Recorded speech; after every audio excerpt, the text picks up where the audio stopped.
विवाहर 4 दिन आगरू परिवार विरोध रे पोस्ट करिबारु झियो को हत्या। आसंत जानिबा एहार सर्विसेस खबर विषय।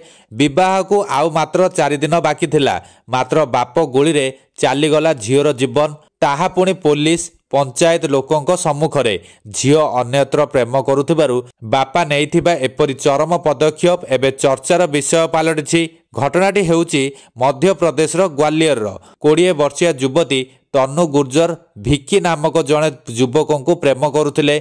सेही कारणरू से तांको परिवार द्वारा आयोजित विवाह को खोला खोली विरोध करुथिले।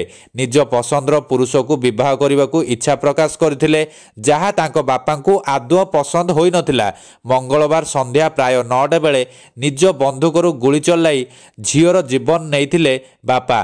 पीड़िता बापा महेश गुर्जर तांकर झियोर सोशल मीडिया रे पोस्ट करथिबा एक वीडियो देखि क्रोधित होई एक विदेशी बंधुक व्यवहार करी तांको जीवन नेइथिबा सूचना रहिछि।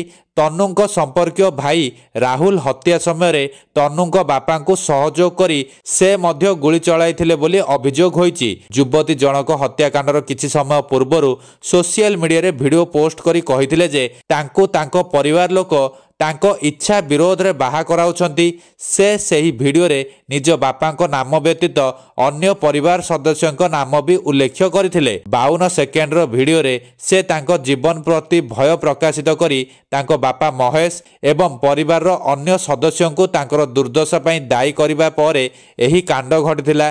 तेबे से आहुरी भी कहिथिले, मु भिक्की को विवाह करने को चाहूँगी। मो परिवार प्रथमे राजी होइथिले मध्य परे मना करथिले। सेमाने मते प्रतिदिन मारंती एवं हत्या धमक दियंती। जदि मो सहित किछि हुए तेबे मो परिवार सेथिपई दायी रहिबो।